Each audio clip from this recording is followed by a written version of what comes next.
For today's video, magluluto tayo ng hinahanap-hanap sa handaan at napakasarap na merienda.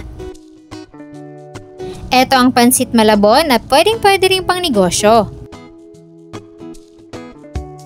Gagamit tayo dito ng palabok noodles or iyong makapal na klase ng noodles.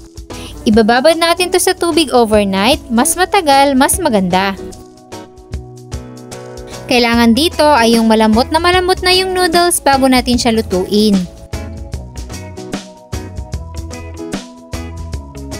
Itabi lang muna natin to. Then sa isang kawali maglalagay tayo ng konting mantika. Meron ako ditong hipon na binalatan na at hinati ko lang sa dalawa. Igigisa lang natin to saglit dahil madali lang naman itong maluto.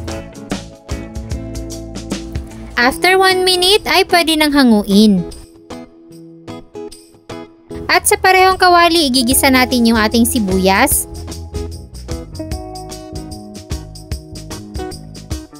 Bawang,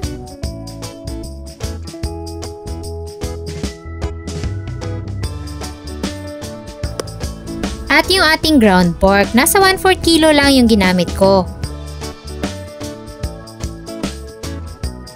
Igigisa lang natin to hanggang sa mag-lightly brown. Tsaka tayo maglalagay ng 4 cups ng tubig.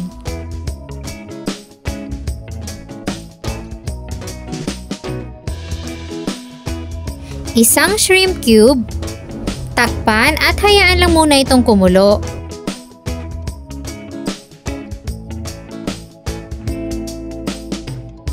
Kapag kumukulo na, maglalagay na tayo dito ng pampakulay na annatto seeds or atswete seeds. Ilalagay lang natin sa strainer at ididip sa sabaw para magkakulay.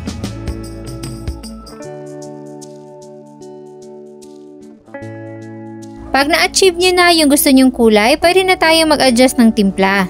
Maglalagay lang ako ng asin, black pepper, at konting MSG or kahit anong seasonings na gusto nyong gamitin. At this point, pwede na tayo maglagay ng cornstarch slurry pampalapot ng ating sauce.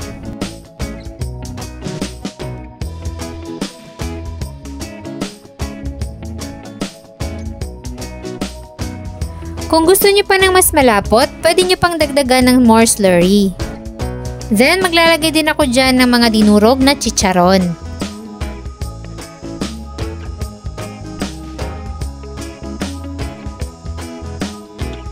After nyan, pwede na nating ihalo yung ating palabok noodles.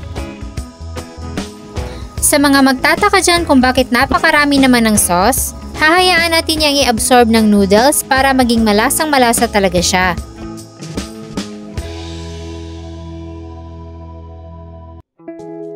Kapag ganitong na fully absorb na niya yung sauce, pwede na tayong mag-plating. Sa toppings naman, maglalagay ako dito ng crushed na mani which is optional. Yung hipon na niluto natin kanina. Dinurog na chicharon. Boiled egg. Spring onions. At kalamansi.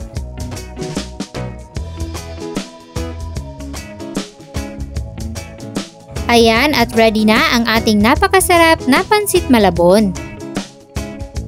Sa dalawang palabok noodles na ginamit natin, nakagawa tayo ng isang bilao.